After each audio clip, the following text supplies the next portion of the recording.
तो कैसे हैं आप लोग। Welcome back to my channel. उम्मीद है कि आप खैरियत से होंगे। और भाई आपको याद ही होगा कि हमने कितने टाइम पहले एक मांगा कवर किया था और आज हम फिर से एक मांगा कवर करने वाले हैं। तो पॉपकॉर्न और स्नैक्स उठा लो क्योंकि अभी मज़ा स्टार्ट होने वाला है। और आज हम कवर करने वाले हैं जुजुत्सु काइसन मोनोनोके को। तो एनिमे स्टार्टिंग में हम एक एयरशिप को देखते हैं जो स्पेस के अंदर होती है और अर्थ के बहुत ज़्यादा नज़दीक होती है। हम उसके अंदर कुछ क्रिएचर्स को देखते हैं जिसे हम एलियन भी बुलाते हैं। उसके अंदर हमें पता चलता है कि वो क्रिएचर्स किसी के बारे में बात कर रहे होते हैं और यहाँ पे वो बात कर रहे होते हैं कि इस प्लेनेट के ऊपर सबसे पावरफुल कंट्री कौन सी है। एक बंदा कहता है कि हाँ बिल्कुल यहाँ पे अमेरिका ही सबसे पावरफुल होगी, लेकिन यहाँ पे दूसरा बंदा उसे कहता है नहीं, यहाँ पे जापान नाम का एक कंट्री सबसे ज़्यादा पावरफुल है और यहाँ पे एक जुजुत्सु स्कोरर भी रहते हैं। तो ऐसे जुजुत्सु स्कोरर वो होते हैं जिनके पास पावर्स होती हैं और उस पावर्स को कहा जाता है कर्स एनर्जी। ये बहुत ज़्यादा रेयर होती है और बहुत कम लोगों को ही मिलती है। ज़्यादातर ये जापान के लोगों के अंदर ही होती है। तो इसके अंदर वो इसी बारे में बात करते हैं। इसके बाद हमारा सीन कट होता है और हमें एक लड़की को दिखाया जाता है जिसका नाम है यूका। और वो उसकी एज होती है 6 और वो भागती हुई आती है और चिल्लाती है ग्रैंडपा। हाँ हाँ, यहाँ पे उसकी ग्रैंडपा को दिखाया जाता है और वो आपस में कुछ बातें करते हैं और हमें पता चलता है कि उसके ग्रैंडपा भी एक जुजुत्सु स्कूलर है और वहाँ पे वो उसे एक रिंग देते हैं जिसे देख के वो बहुत ज़्यादा खुश होती है। दरअसल ये एक कर्स टूल है दोस्तों। यहाँ पे जैसे जुजुत्सु स्कूलर होते हैं तो कुछ लोग यहाँ पे कर्स टूल भी यूज़ करते हैं। इनके अंदर कुछ खास पावर्स होती हैं। दरअसल दोस्तों हर किसी के पास अपनी कर्ज एनर्जी नहीं होती, तो कुछ लोग इस कर्ज वेपन को भी यूज़ करते हैं और कुछ तो इसके अंदर बहुत ज़्यादा ही महारत हासिल कर लेते हैं। और हमें कुछ टाइम बाद का सीन दिखाया जाता है जहाँ पे उसकी ग्रैंडमा को दिखाया जाता है। जी हाँ, और वो उससे कहती है कि मुझे वो रिंग वापस कर दो। बट वो कहती है बट भाई मैं ये रिंग आपको क्यों दूँ। तो वो कहती है कि तुम के लायक ही नहीं हो, इसको सिर्फ तुम्हारा बड़ा भाई डिजर्व करता है और उसका नाम है तसुगी। तो वो उसे कहती है कि नहीं, नो वे, मैं ये रिंग तुम्हें कभी नहीं दूंगी। और वहाँ से जाने ही लगती है लेकिन वो रिंग उससे ले लेती है और वो कहती है कि तुम्हारे पास नहीं होनी चाहिए।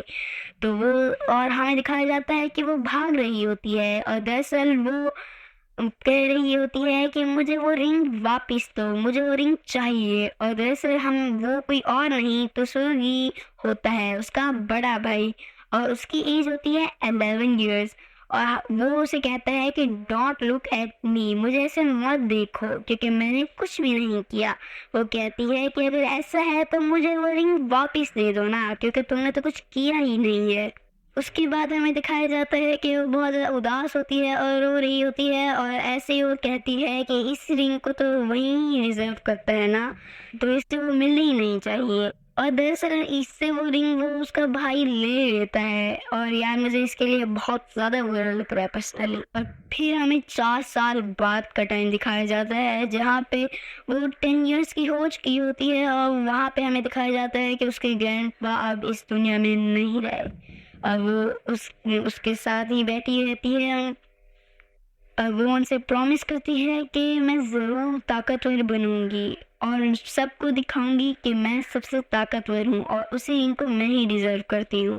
और हमें नेक्स्ट सीन में दिखाया जाता है कि वो बहुत ज़्यादा ट्रेनिंग कर रही होती है और कहती है कि मैं बहुत ज़्यादा ताकतवर बनूंगी और उनको दिखाऊंगी कि मैं कितनी ताकतवर हूँ और वो रिंग उनसे वापस लेके ही रहूँगी। और फिर हमें कुछ टाइम बाद का सीन दिखाया जाता है जहाँ पे हमें एक गेम दिखाई जाती है जहाँ पे वो गेम चल रही होती है और वो उससे पूछता है कि भाई तुम इस गेम को इतना अच्छा कैसे खेल पा रहे हो। दरअसल यहाँ पे 2 आदमी बैठे रहते हैं, एक बच्चा होता है और एक आदमी होता है। और वो जब आदमी खेल रहा होता है तो वो आउट हो जाता है और वो कहता है कि इससे अच्छा और क्या ही हो सकता है। और वो कहता है कि फिर वो बच्चा कहता है कि मेरे पेरेंट्स मुझे बिल्कुल भी वीडियोज़ नहीं देखने देते, 30 मिनट से ज़्यादा, और वो ना ही मुझे गेम खेलने देते हैं, और वो कहते हैं कि मुझे मेरे पेरेंट्स बिल्कुल पसंद नहीं है।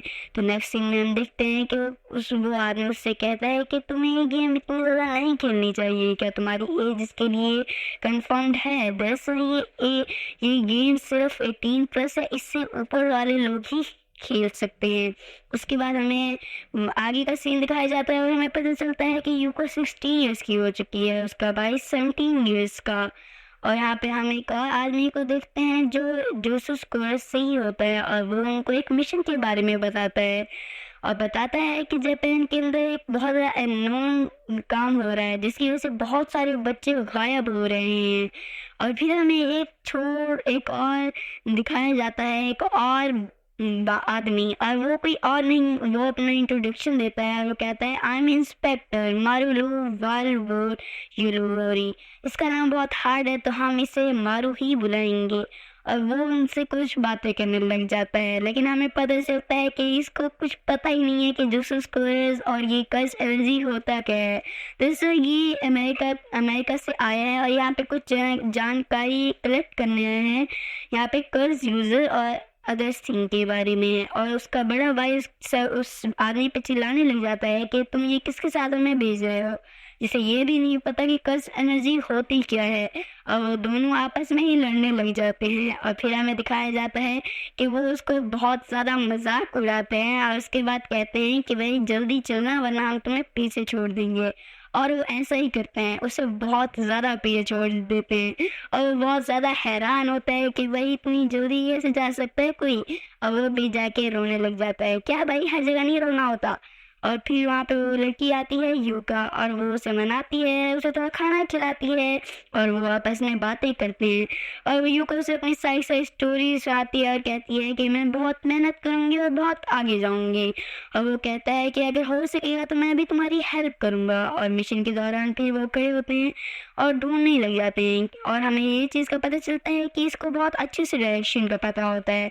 वो उसे डायरेक्शन में हेल्प करवाता है कि लेफ्ट राइट ETC। उसके बाद हमें पता चलता है कि इतने ज़ोर से शोर मचा रहे होते हैं कि उसका भाई भी यहाँ पे पहुँच चुका होता है, और उनकी सारी मेहनत पे पानी फिर चुका होता है, क्योंकि ये सोच रहे थे कि इसके भाई के बगैर ही सारा काम करेंगे और सारा क्रेडिट खुद ही ले लेंगे। और उसके बाद वो यूका से कहता है कि भाई आई एम सो सॉरी कि मेरी वजह से तुम्हारे साथ ये सब हुआ। लेकिन यूका कहती है डोंट वरी कि भाई तुम्हारी गलती बिल्कुल नहीं है। और वो उनसे कहता है कि 2 मिनट रुकना, मैं अभी अपना कर्ज टूल लेके आ रहा हूँ। हाँ, उसके पास भी एक कर्ज टूल होता है, और वो वहाँ पे आ जाता है और उस जगह को वो कवर करने लग जाते हैं ताकि वहाँ पे कोई और ना घुस जाए। लेकिन अचानक एक बच्चा वहाँ से नीचे से गुजर जाता है और बहुत तेज से भागता है। वो उसे रोकने की कोशिश करते हैं, लेकिन वहाँ पे सडनली एक बहुत बड़ा जॉइंट हाथ आ जाता है। उस बच्चे को समझ में नहीं आता ये है क्या, और इसके आगे का हम जानेंगे नेक्स्ट पार्ट में। और नेक्स्ट पार्ट के लिए 1000 लाइक का टारगेट रखा जाता है।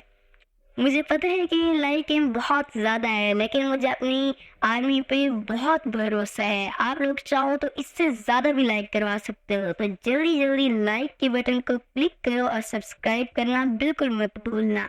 तो मिलते हैं नेक्स्ट पार्ट के अंदर।